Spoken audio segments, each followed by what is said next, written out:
Good morning students. मैं मांगीलाल महावर, सहायक आचार्य इतिहास, राजकीय महाविद्यालय केलवाड़ा।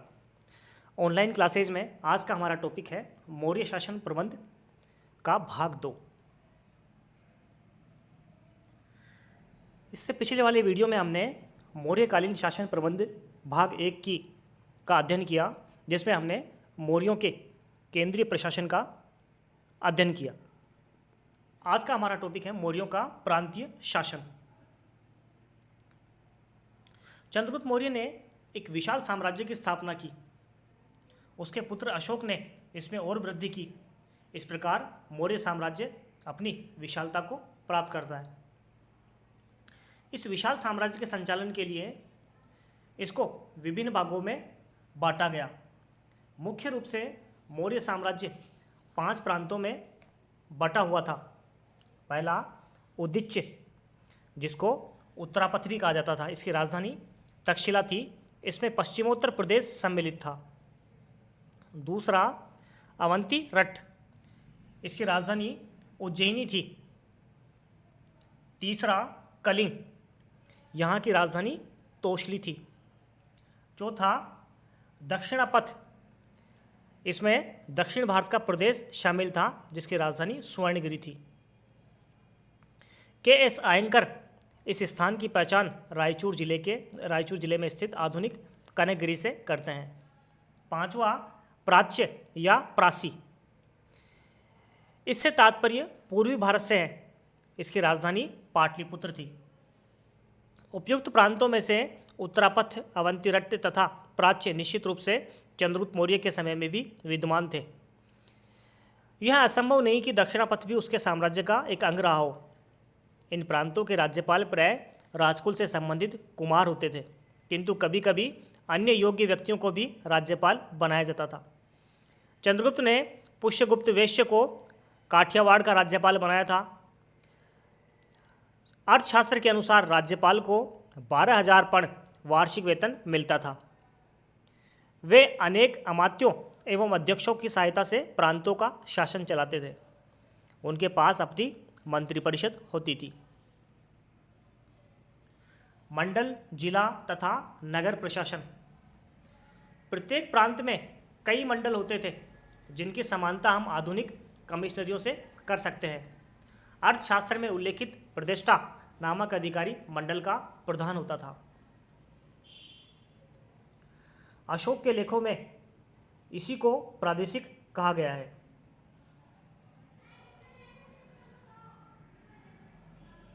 अधिकारी मंडल वह अपने मंडल के अधीन विभिन्न विभागों के अध्यक्षों के कार्यों का निरीक्षण करता था तथा समाहर्ता के प्रति उत्तरदायी होता था। मंडल का विभाजन जिलों में हुआ, जिन्हें आहार या विषय कहा जाता था।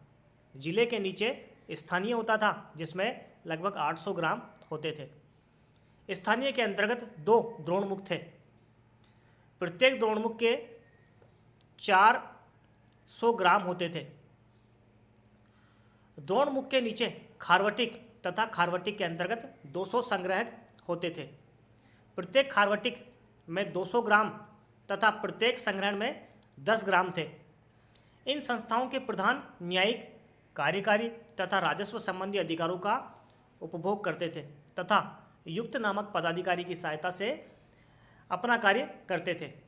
संग्रहण का प्रधान अधिकारी गोप कहलाता था। मेगस्थनीज, उन्होंने अपनी रचना में जिले के अधिकारियों को एग्रोनोमी कहा है। ये अधिकारी विभिन्न वर्गों के कर्मचारियों का उल्लेख करता है। मेगस्थनीज विभिन्न वर्गों के कर्मचारियों का उल्लेख करता है, जो जिले के विभिन्न विभागों का शासन चलाते थे। भूमि तथा सिंचाई, कृषि, वन, काष्ठ उद्योग, धातुशालाओं, खानों तथा सड़कों आदि का प्रबंध करने के लिए अलग अलग पदाधिकारी हुआ करते थे। स्थानीय शासन। मौर्य साम्राज्य की सबसे छोटी इकाई गांव थी। चंद्रगुप्त मौर्य ने ग्रामीणों तथा नगरों का शासन वहीं के लोगों को सौंप दिया था। ग्राम तथा नगरों में संस्थाएं संगठित करके उन्हें पर्याप्त स्वतंत्रता दे दी गई थी। इस प्रकार आजकल की ग्राम पंचायतों और नगर पालिकाओं का बीजारोपण चंद्रगुप्त मौर्य के शासनकाल में ही हो चुका था। ग्राम का प्रमुख अधिकारी ग्रामीण कहलाता था, जो ग्रामवासियों द्वारा निर्वाचित किया जाता था। वह ग्राम सभा की सहायता से गांव का शासन चलाता था। 5 से 10 ग्रामों के ग्रामीणों के ऊपर एक पदाधिकारी गोप कहलाता था। गोपों के कार्यों की देखरेख करने के लिए प्रतिष्ठा नियुक्त किए गए थे। नगर के मुख्य अधिकारी को नागरिक कहा जाता था। मेगास्थनीज ने पाटलिपुत्र के नगर प्रशासन को बहुत ही उच्च कोटि का और सुंदर बताया था। उसके अनुसार नगर के प्रबंध के लिए 6 समितियां होती थी। प्रत्येक समिति में 5 सदस्य थे। ये समितियां इस प्रकार थी। पहली, शिल्पकला समिति। यह समिति सामान की शुद्धता का निरीक्षण करती थी, शिल्पियों की देखभाल तथा उनके वेतन निर्धारित करती थी। दूसरी, विदेशी यात्री समिति। यह समिति विदेशियों की देखभाल करती थी। तीसरा, जनसंख्या समिति। यह समिति नगर में जन्म और मरण का हिसाब रखती थी। चौथी, वाणिज्य समिति। यह समिति व्यापारियों एवं दुकानदारों के कार्यों की देखभाल करती थी। पांचवी, उद्योग समिति। यह समिति कारखानों और घरों में तैयार की गई वस्तुओं का निरीक्षण करती थी। छठी, कर समिति।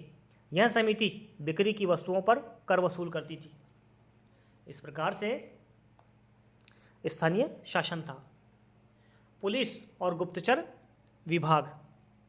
चंद्रगुप्त मौर्य के प्रशासन की सफलता बहुत कुछ गुप्तचर तथा पुलिस विभाग पर निर्भर करती थी। यह विभाग एक पृथक अमात्य के अधीन रखा गया था, जिसे महामात्य सर्प कहा जाता था।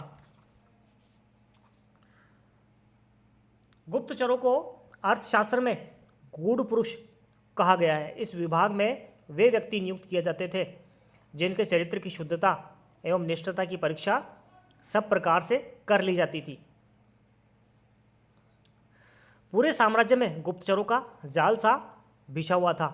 वे अनेक प्रकार के छद्म में भ्रमण किया करते थे तथा दिन प्रतिदिन के कार्यों की सूचना सम्राट को दे दिया करते थे।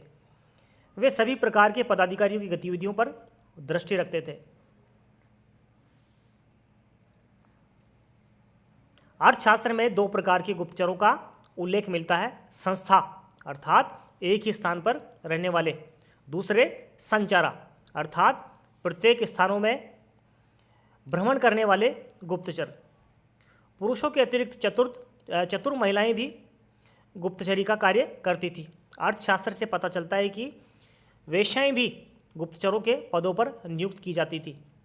यदि कोई गुप्तचर गलत सूचना देता था तो उसे दंडित किया जाता था तथा पद से मुक्त कर दिया जाता था। गुप्तचर के अतिरिक्त शांति व्यवस्था बनाए तथा अपराधों की रोकथाम के लिए पुलिस व्यवस्था भी थी, जिसे अर्थशास्त्र में रक्षिण कहा गया है। ये रक्षिण संभवतः पुलिस का कार्य करते थे। न्याय व्यवस्था। चंद्रगुप्त मौर्य ने अपने प्रधानमंत्री चाणक्य की सहायता से उत्तम न्याय व्यवस्था का प्रबंध किया था। न्यायालय मुख्यतः 2 प्रकार के थे, धर्मस्थीय तथा कंठक शोधन। इन न्यायालयों का अंतर बहुत ही स्पष्ट नहीं था, फिर भी हम इन्हें सामान्यतः दीवानी तथा फौजदारी न्यायालय कह सकते हैं। इन दोनों में 3-3 न्यायाधीश एक साथ बैठकर न्याय किया करते थे। दंड विधान अत्यंत कठोर थे। सामान्य अपराधों में आर्थिक जुर्माने लगाए जाते थे। कौटिल्य ने 3 प्रकार के अर्थदंडों का उल्लेख किया है। पहला, पूर्व साहस दंड। यह 48 से लेकर 96 पण तक का हो सकता था। दूसरा, मध्यम साहस दंड। यह 200 से 500 पण तक का होता था। तीसरा, उत्तम साहस दंड। यह 500 से 1000 पण तक का होता था। इसके अतिरिक्त कैद, कोड़े मारना, अंग भंग तथा मृत्यु की सजा भी दी जाती थी। कारीगरों की अंग क्षति करने पर मृत्युदंड दिया जाता था। इसी प्रकार का दंड करों की चोरी करने वालों तथा राजकीय धन का घोटाला करने वालों को भी मिलता था।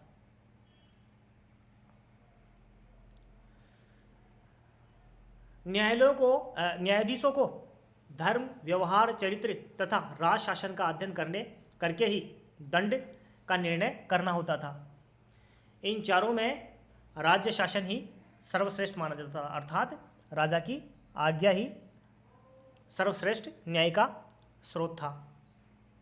गलत बयान लिखने, निरपराध व्यक्ति को कारावास देने, अपराधी को छोड़ देने के दोष में न्यायालय के न्यायाधीशों तथा कर्मचारियों को भी दंड दिया जाता था। सैन्य व्यवस्था। चंद्रगुप्त मौर्य के पास एक अत्यंत विशाल सेना थी। इसमें 6 लाख पैदल सैनिक थे, 30,000 घुड़सवार थे, 9,000 हाथी थे तथा लगभग 8,000 रथ भी थे। सैनिकों की संख्या समाज में कृषकों के बाद सबसे अधिक होती थी। सैनिकों को नकद वेतन मिलता था तथा उनके अनुशासन एवं प्रशिक्षण पर विशेष ध्यान दिया जाता था। सैनिकों का काम केवल युद्ध करना था। शांति के काल में वे आनंद एवं आराम का जीवन बिताते थे। युद्ध संबंधी समस्त सामग्रियां राज्य की ओर से प्रदान की जाती थी।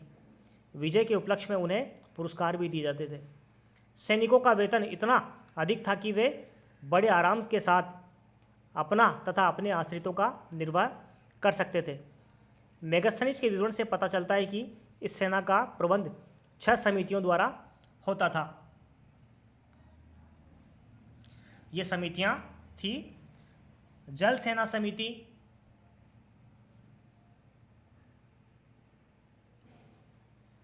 ये सेना पहली समिति जल सेना समिति थी।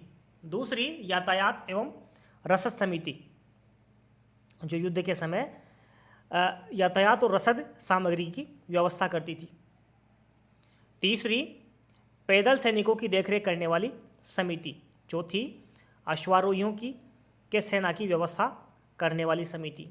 पांचवी गज सेना की व्यवस्था करने वाली समिति तथा छठी रथ सेना की व्यवस्था करने वाली समिति। सेनापति युद्ध विभाग का प्रधान अधिकारी होता था। सेनापति का पद बड़ा ही महत्वपूर्ण होता था और वह मंत्रिण का सदस्य था। उसे 48,000 पण वार्षिक वेतन दिया जाता था।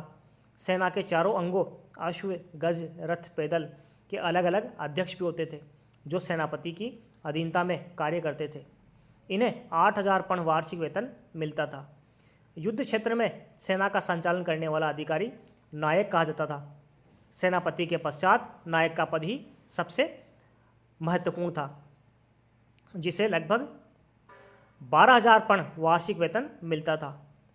मौर्यों के पास शक्तिशाली नौसेना भी थी। अर्थशास्त्र में नवाध्यक्ष नामक पदाधिकारी का भी उल्लेख मिलता है, जो युद्ध पोतों के अतिरिक्त व्यापारिक पोतों का भी अध्यक्ष होता था। सीमांत प्रदेशों की रक्षा सुदृढ़ दुर्गों द्वारा की जाती थी। अंतपाल नामक पदाधिकारी दुर्गों के अध्यक्ष थे।